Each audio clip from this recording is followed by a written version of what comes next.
تو ہمارا کام کیا ہے؟ ہم نے فالو کرنا ہے حسین کے راستے کو، نہ کہ حسین کے نام پہ ہم نے ماتم کرنے ہیں. حسین کا راستہ کیا ہے جس کو ہم نے فالو کرنا ہے؟ اب میں چند چیزیں آپ کو بتاتا ہوں. سب سے پہلا سبق جو ہمیں کربلا میں ملتا ہے کہ عزت اور دین، ایک طرف دنیا ہے. دیکھو اگر حضرت حسین رضی اللہ تعالیٰ عنہ ابن زیاد کے ہاتھ پہ جا کے بیعت ہو جاتے، آپ کیا سمجھتے ہو بے تحاشا مال و دولت حضرت حسین پہ خرچ نہیں کرتا کیا وہ؟ جب ایک بڑا آدمی کسی کے ہاتھ پہ بیعت ہوتا ہے تو اس کو بھی تو فائدہ ہوتا ہے نا اس سے. اور کیا حضرت حسین کو یقین نہیں تھا کہ کربلا میں شہید ہو جاؤں گا؟ فتح اور نصرت کی اسباب کی دنیا میں کوئی امید نہیں تھی، مگر آپ نے اہل بیت کو کربلا میں رسوا کرنے پر عزت کی موت کو ترجیح دی ہے. آج اگر آپ میں یہ ظرف ہے کہ آپ عزت کی موت کو ذلت کی زندگی پر ترجیح دیتے ہو تو پھر آپ حسینی ہو. نہیں یہی بات میرا خیال ہے سمجھ. سیدنا حسین کی سخاوت کے واقعات ہیں. سیدنا حسین باغی نہیں تھے رضی اللہ عنہ. پھر جو اہل بیت کا طرز عمل کیا تھا، محرم میں کیا کیا ہو رہا ہے میں آپ کو بتاتا ہوں.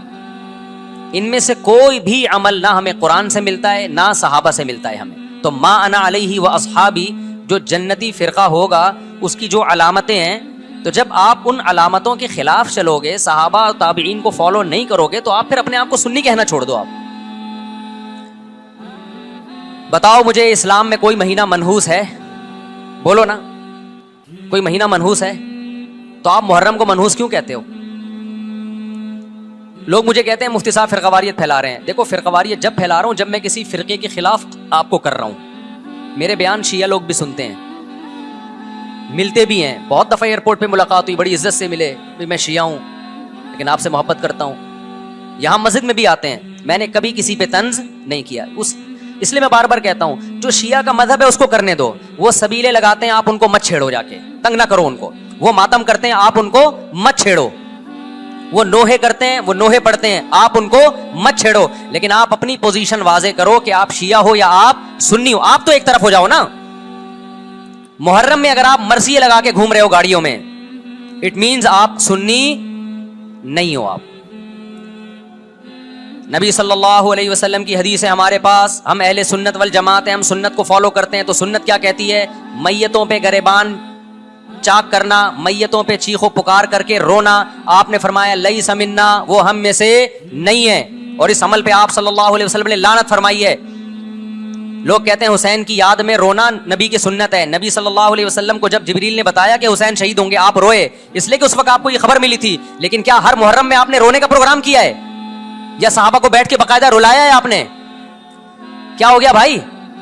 آپ کو بھی جب کربلا کا واقعہ کی خبر ملی آپ کی آنکھوں میں آنسو آ جائے، یہ نیچرل ہے، یہ حسین سے محبت کی علامت. لیکن ہر محرم میں باقاعدہ بٹھا کے رونے کا پروگرام کرنا یہ حسین سے محبت کی علامت نہیں ہے، بلکہ شریعت میں ناجائز ہے یہ غموں کو بڑھانا. یہ کہاں سے جائز ہو گیا؟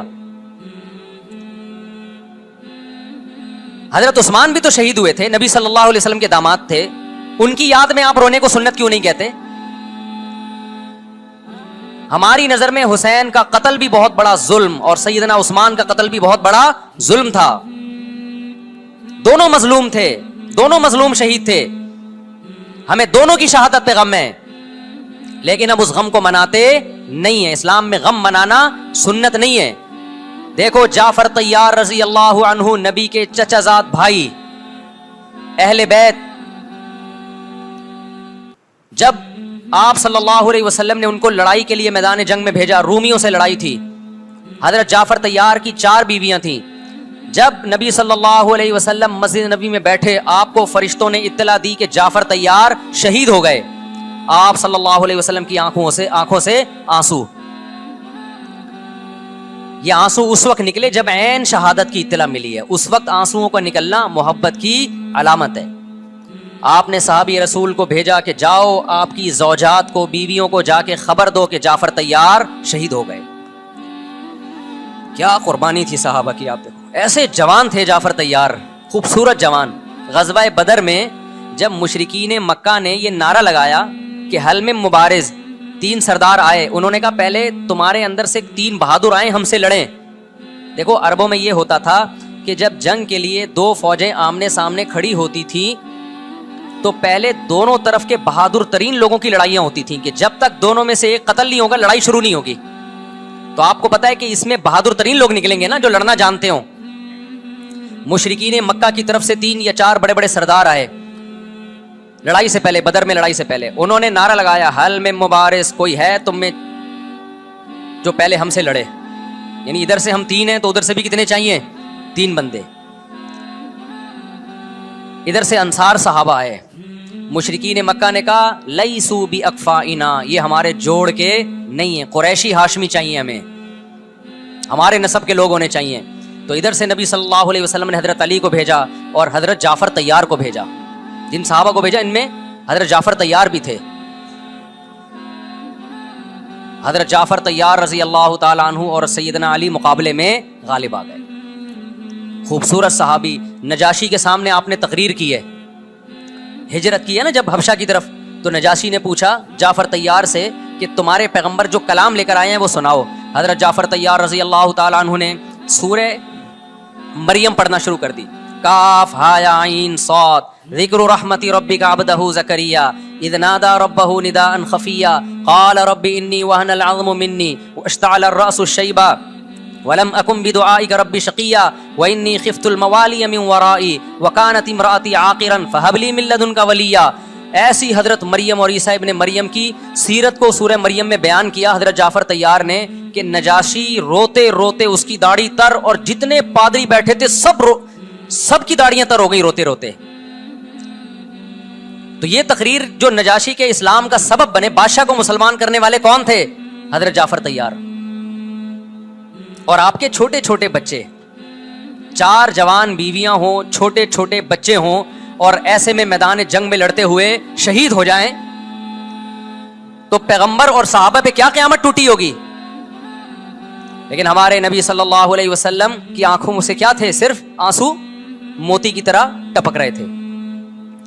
اور آپ صحابہ کو اطلاع دے رہے تھے کہ جعفر طیار شہید ہو گئے اور جاؤ ان کے گھر والوں کو بتا کے آ جاؤ. کتنی بڑی قربانی ہے یا نہیں ہے. جب خبر دینے والا آپ کی ازواج کو بتا کے آیا کہ جعفر طیار شہید ہو گئے تو آپ کے گھروں سے خواتین کے رونے کی آوازیں آئیں. آپ صلی اللہ علیہ وسلم نے فرمایا ان سے بولو کہ اپنی آواز کو پست کرو. پھر چیخو پکار کی آواز آئی تو آپ نے فرمایا کہ اگر دوبارہ چیخو پکار کی آواز آئے تو ان کے منہ پہ خاک پھینک دو.